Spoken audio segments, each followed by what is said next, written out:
রাজবাড়ীতে দিন দিন মিশ্র ফলের বাগান করতে আগ্রহী হচ্ছেন উদ্যোক্তারা। এই বিষয়ে বিস্তারিত জানাতে আমাদের সাথে যুক্ত আছেন সহকর্মী মিঠুন গোস্বামী। মিঠুন, রাজবাড়ীতে মিশ্র ফলের চাষ কেমন হচ্ছে এবং বাগান করতে যেহেতু আগ্রহী হচ্ছেন উদ্যোক্তারা, তারা কি বলছেন? ধন্যবাদ অর্থী।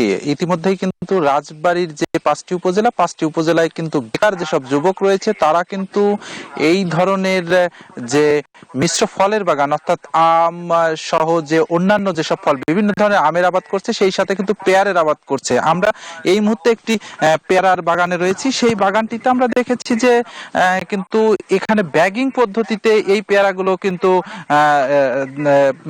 প্যাকেটজাত করা হয়েছে, যাতে কিনা কোনো প্রকার পোকার আক্রমণ না হয়, সেই সাথে কীটনাশকেরও যাতে তেমন প্রয়োজন না হয়, যার কারণে কিন্তু এই পদ্ধতি কিন্তু এই যুবকেরা গ্রহণ করছে। এছাড়াও কিন্তু আমের ক্ষেত্রেও কিন্তু একই চিত্র আমরা দেখেছি যে রাজবাড়ির বিভিন্ন যেসব মিশ্র ফলের বাগান সেসব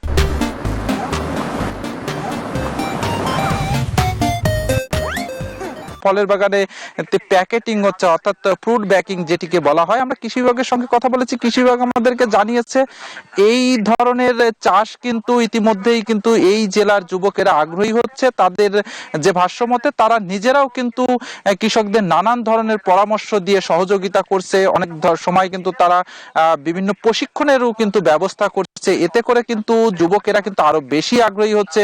আমরা দেখেছি গত 3 বছরে কিন্তু এই চাষ এই জেলাতে ব্যাপক আকারে বৃদ্ধি পেয়েছে। আমরা কিন্তু শুধু রাজবাড়ির যে যুবকেরাই নয়, কিন্তু যুবকেদের সঙ্গে যারা বিগত সময়েও কিন্তু এই ধরনের ফলের বাগান করেছিলেন, তারাও কিন্তু ইতিমধ্যে আবারও কিন্তু পুনরায় আগ্রহী হচ্ছে। আমরা আরেকটি বিষয় একটু জানিয়ে রাখি যে পেয়ারার বিষয়টি আমরা কৃষি বিভাগের সঙ্গে কথা বলেছি।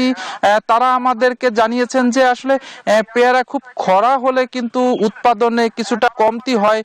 তবে তারা বলছে যে একটু যদি বৃষ্টি হয় তাহলে কিন্তু এই পেয়ারাতেও কিন্তু লাভবান হওয়া সম্ভব।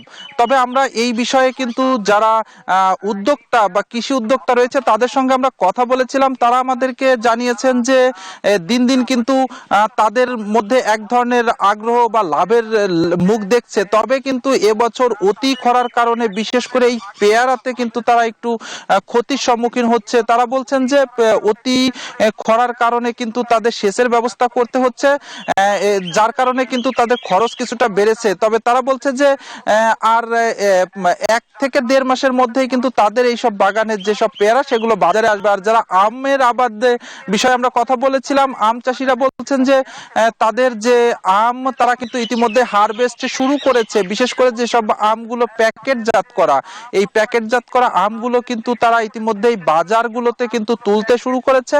আর বাজারেও কিন্তু এখন আমের ভরা মৌসুম না, যার কারণে কিন্তু তারা আমের দামও ভালো পাচ্ছে। এর কারণে কিন্তু যেসব যুবকেরা আছে তারা কিন্তু আমাদেরকে বলেছেন যে তারা গত বছরের থেকে এবছর কিন্তু দ্বিগুণ লাভের সম্ভাবনা তাদের মধ্যে রয়েছে। তারা বলছেন যে দিন যত বাড়বে তাদের কিন্তু যে উৎপাদন সেটিও কিন্তু আরো বাড়বে। আমরা এছাড়াও কিন্তু যেসব যুবকেরা গত কয়েক বছর ধরে রাজবাড়ির বিভিন্ন স্থানে এই ধরনের মিশ্র ফলের বাগান করছিলেন, তাদের মাধ্যমে আমরা জানতে পেরেছি অনেক যুবক কিন্তু ইতিমধ্যেই আরো আগ্রহী হচ্ছে।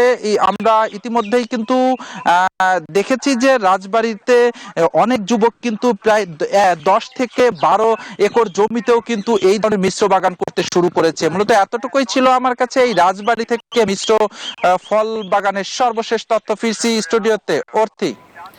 ধন্যবাদ আপনাকে। মিঠুন গোস্বামী জানাচ্ছিলেন রাজবাড়ী থেকে।